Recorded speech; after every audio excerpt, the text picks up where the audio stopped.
Congratulations for making it to civil services. Thank you. Would you introduce us about yourself and your educational background? Yeah, my name is Harikrishnan. I'm a civil engineer. So I worked in civil engineering too, and then I started preparing for civil services. This is my fifth attempt. This is your fifth attempt. Yes. How was your interview? Interview went really well. It was good, but we'll have to wait for the result to see how it was. What sort of questions were being asked by the board? If you're comfortable, you can share some of the questions with us. Questions were mostly related to my hobbies and state. So I was born in Kerala, brought up in Tamil Nadu. So I got questions from both Kerala and Tamil Nadu. And then my hobbies. So most of the questions were related to. I watch parallel movies, so that's my hobby. And almost all the panelists asked at least one question from a parallel movie. So that was. Did the board ask any question about foreign policy and international relations? They did. Around 2-3 questions were from foreign policy, India-China relations, India's maritime relations, etc. Did the board ask any questions which was a little trickish? Not much. They asked a lot of follow-up questions. So that is one thing. Other than that, there was no tricky questions. Okay. Since the nature of this exam is quite competitive and it takes a toll on your physical and the mental health. And when we talk about the prelims, it's considered to be one of the most unpredictable stages in the UPSC preparation. So what was your approach for CSAT and for this prelims exam? So I have cleared prelims 4 times, and for prelims, what I believe is that you need to study extensively. Should not be restricting to any one thing. A lot of people do this mistake by restricting to 4-5 subjects, which is not good. And based on the recent trends, you can expect any kind of questions from any subject. So it's better to go at full length, study everything. For CSAT, a lot of students do this mistake of studying it towards the end, which is not good. They should start from the beginning. And CSAT is not a difficult paper. Because people do it towards the end, they miss out on it. So they should start from the beginning. They should look at the previous year papers. For CSAT, even for prelims, I think previous year paper is the key. Look at the previous year paper, you will get idea about everything. Since you have cleared prelims exam 4 times, and you must have a comprehensive understanding how does prelims exams fare.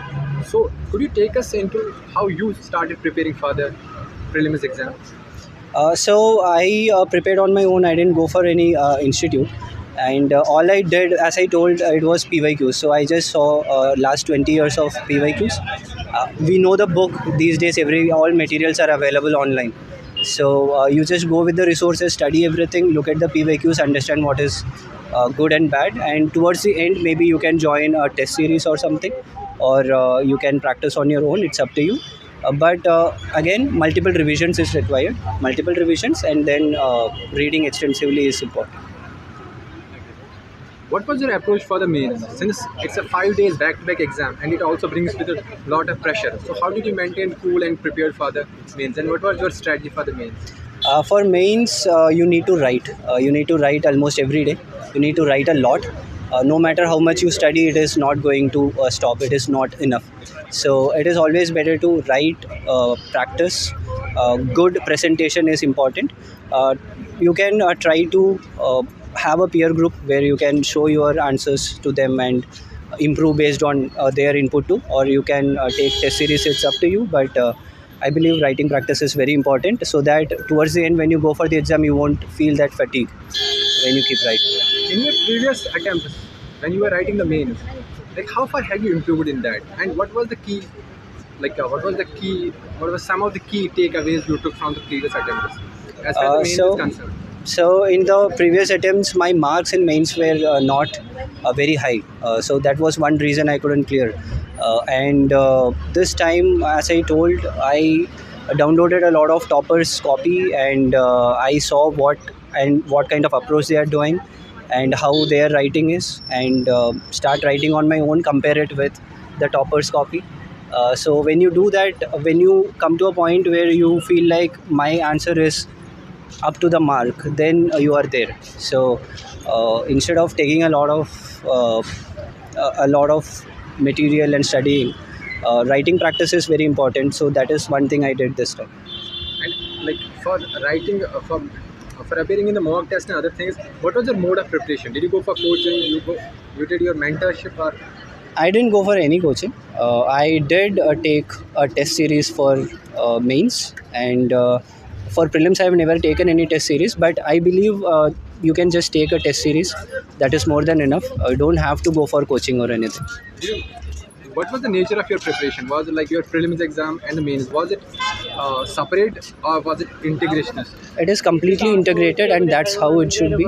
From the beginning, try to study for prelims, mains at the same time, and I even took notes for interview from the beginning itself, based on my TAF and my profile. So I think studying for all the three stages from the beginning is a good idea.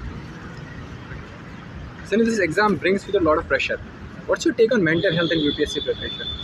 Mental health is very important, which a lot of people face problems because of this extensive preparation. They do it for a very long time, a number of years, and when they fail in the examination, they get into depression and everything.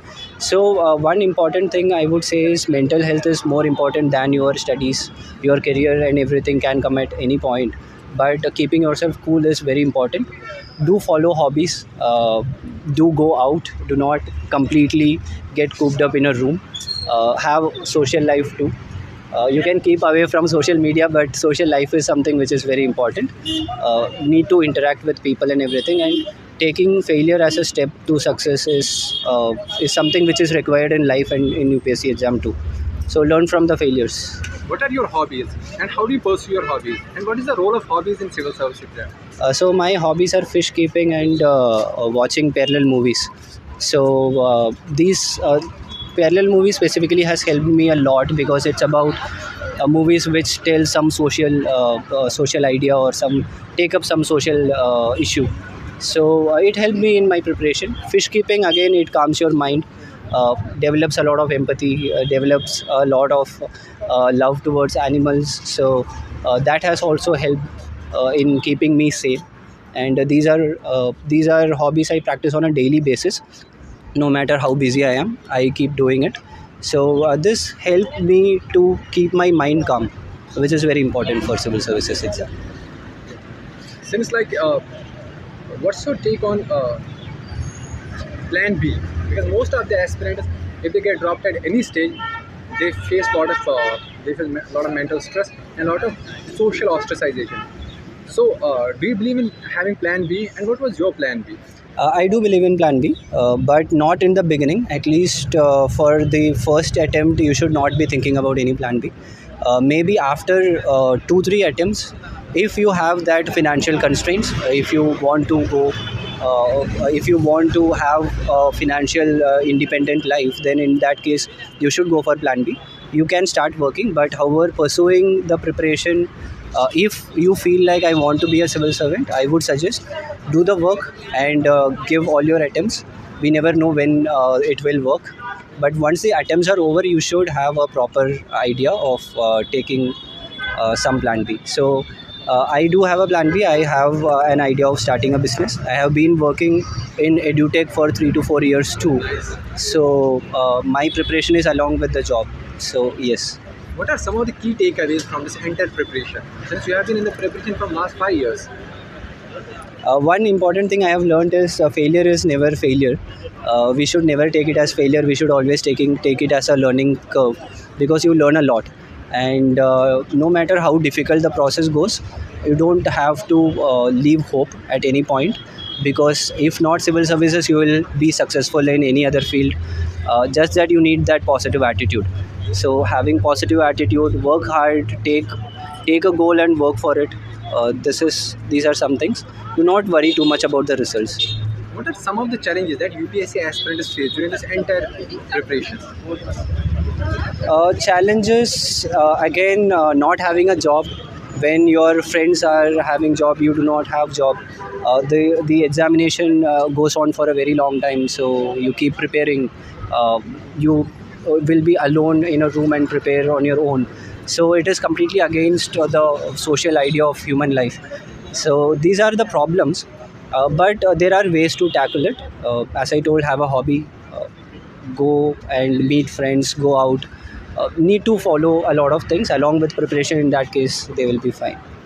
Since you come from, you were born in Kerala and brought up in, I think, Tamil in Nadu. Tamil Nadu. So, what was your idea of this UPSC exam from the south? In South, the number of aspirants who prepare is less. However, there are certain hubs like Chennai, Bangalore, and in Kerala, Thiruvananthapuram, where they have good amount of people who are practicing. Idea is almost the same throughout the country. Everyone prepares for civil service for the same Indian Administrative Service or IPS or IFS. So idea is always the same. That culture is more in Delhi, lesser in the south. But yeah, people are preparing and people are clearing, so doesn't matter much. Do you follow sports? Yeah, I do. Which sports do you Cricket. follow? Cricket. Yeah.